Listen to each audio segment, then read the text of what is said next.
Saudaraku, Roh Kudus itu adalah janji Bapa bagi kita. Dan janji ini diucapkan Tuhan Yesus yang merupakan perkataan terakhirnya sebelum Ia naik ke sorga.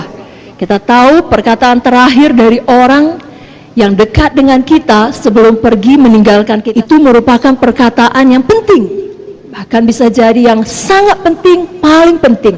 Demikian dengan Tuhan Yesus. Kita buka dari Kisah 1 ayatnya ke-4 sampai 5. Bukalah Alkitab kita dari Kisah Para Rasul 1 ayat yang ke-4 sampai 5. Mari kita baca bersama-sama. 1, 2, 3 ya.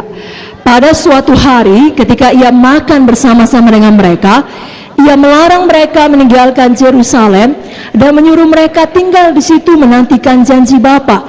Yang demikian katanya, telah kamu dengar daripadaku, sebab Yohanes membaptis dengan air, tapi tidak lama lagi kamu akan dibaptis dengan Roh Kudus. Apakah janji Bapa? Baptisan Roh Kudus.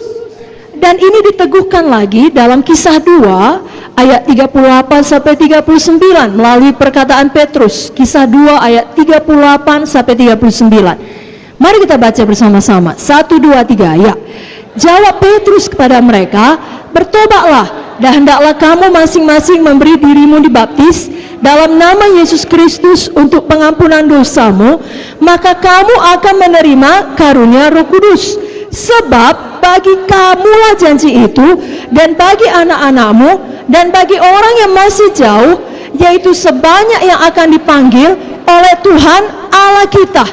Jadi janji ini tersedia bagi semua kita yang percaya. Sampai dengan sekarang ini, bahkan sampai nanti kita pulang ke sorga.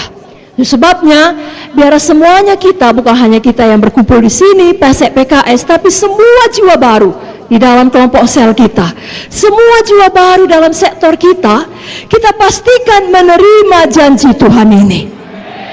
Mari angkat tangan kita katakan, mulai hari ini, semua jiwa-jiwa baru dalam pelayanan saya pastikan menerima janji Tuhan ini, menerima baptisan Roh Kudus. Katakan amin. Amin. Pada hari Pentakosta tersebut dalam Kisah 2 ini, Roh Kudus dicurahkan Tuhan seperti yang dijanjikannya. Berapa banyak saudara tahu kalau Tuhan berjanji, Tuhan menggenapi? Amin. Dia bukan manusia sehingga dia berbohong, dia bukan anak manusia sehingga dia berdusta. Kalau dia berfirman, dia genapi. Kalau dia berjanji, dia tepati. Maka Roh Kudus dicurahkan, lalu kemudian Petrus menyampaikan firman, pada hari yang sama langsung terjadi kebangunan rohani. Ada pertobatan, ada pemulihan, ada kebangunan rohani, tidak tanggung-tanggung. 3.000 jiwa selamat. Itulah awal dari gereja mula-mula. Jadi kapan Roh Kudus turun, kebangunan rohani turun.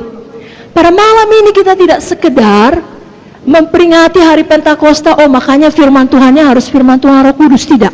Kita datang dengan satu kerinduan, kehausan yang mendalam untuk kebangunan rohani terjadi dalam hati kita. Dan apa yang ada dalam hati kita menyebar kepada orang lain di sekeliling kita. Jangan kita katakan biar kebenaran rohani terjadi kepada dia, dia perlu kali dia. Tidak, kepada saya. Kepada siapa Bapak Ibu Saudara? Berapa banyak di sini haus dan rindu akan kebangunan rohani? Lebih kuat lagi, berapa banyak di sini haus dan rindu akan kebangunan rohani? Berikan kemuliaan bagi Tuhan Yesus. Mari kita baca dulu mengenai Pentakosta ini dalam Kisah 2 ayat 1 sampai 4 saja. Kita baca Kisah 2 ayat 1 sampai 4. 1, 2, 3, ya. Ketika tiba hari Pentakosta, semua orang percaya berkumpul di satu tempat. Tiba-tiba turunlah dari langit suatu bunyi seperti tiupan angin keras yang memenuhi seluruh rumah di mana mereka duduk. Dan tampaklah kepada mereka lidah-lidah seperti nyala api yang bertebaran dan hinggap pada mereka masing-masing. Maka penuhlah mereka dengan Roh Kudus.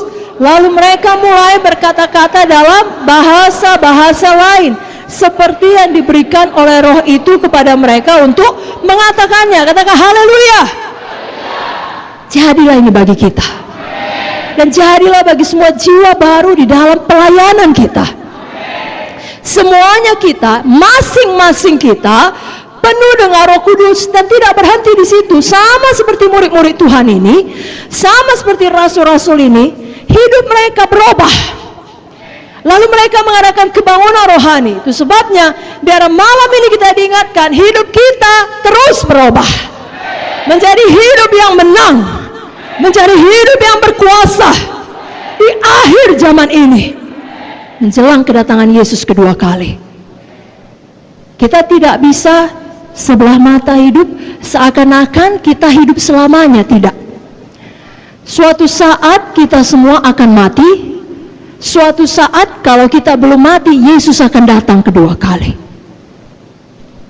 Dan menurut akselerasi yang terjadi pada zaman sekarang di mana kita hidup, tidaklah mustahil Yesus datang pada malam ini atau esok hari atau minggu depan atau kapan saja.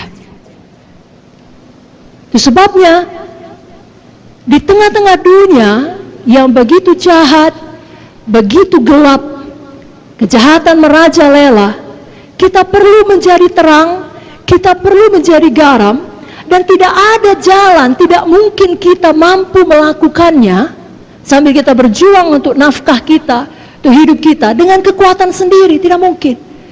Hanya ada satu jalan, yakni dengan kuasa Roh Kudus. Amin, Bapak Ibu Saudara. Itu sebabnya mulai malam ini biar masing-masing kita penuh dengan Roh Kudus.